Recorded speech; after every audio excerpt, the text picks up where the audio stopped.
Hatid ng lutuing masarap na, mura pa. Ako si Kuya Chris.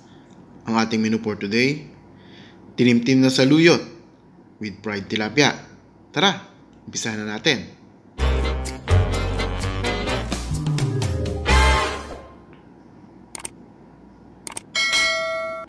Ito ang saluyot.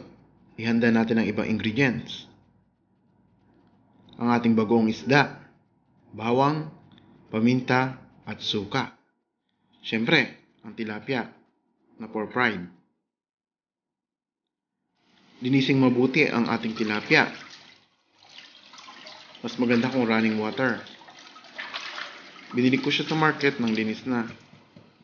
Patuloyin natin yung pinakapatas niya para matanggal yung lansa. Ayan, hugasan natin siya ng asin paulit-ulit. Ito naman ang ating saluyot. Tanggalin lang natin yung pinakamalambot na part, yung pinakadulo. Ayan, alam nyo ba na ang saluyot ay masustansya sa ating katawan?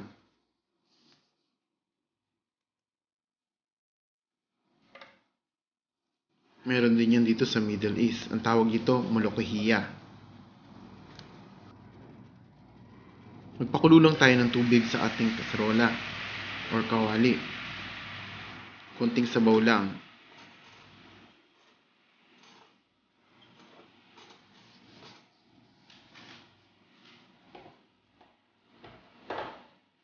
Hintayin lang natin kumulong-kumulo yung ating tubig.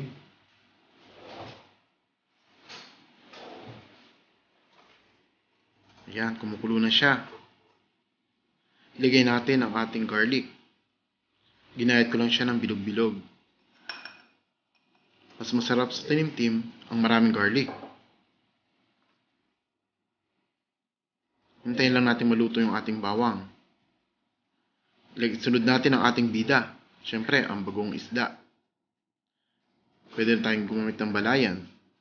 I-rinse lang natin siya. Konting tubig pa rin. Ayan.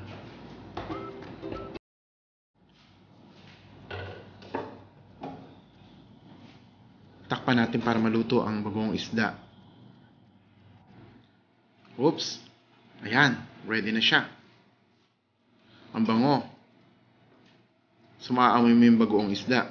So, iligay natin ang ating black pepper. Optional yan. Para magkaroon lang ng anghang ang ating ulam. Naglalagay din ako ng onion, pero konti lang. Ginayat ko lang siya ng medyo malalaki.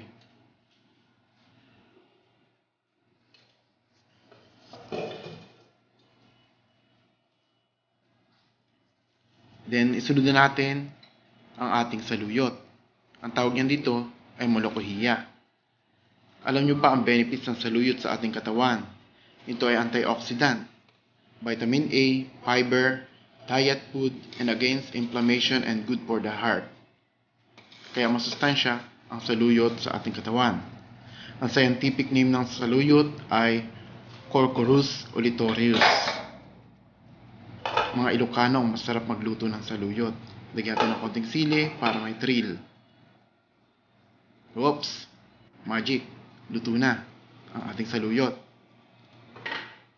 Lagyan ko siya ng konting suka or vinegar in English, of course, para hindi kumunat yung gulay. Sa huli natin siya ilalagay.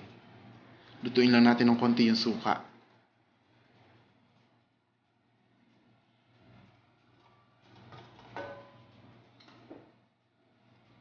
Ayan, takpan. Then, ready na. Ang sarap. Para din siyang paksiw. Ready na daw ang ating ulam. Oops! May tilapia na. Sila ay magka-partner. Tilapia. Kanin na lang kulang. Ready na. Oops! Ayan na ang ating ulam. Hanggang sa muli. Paalam! Shoutout nga pala sa mga kaibigan kong Ilocano. Keep safe everyone. Don't forget to like the video. Of course, subscribe.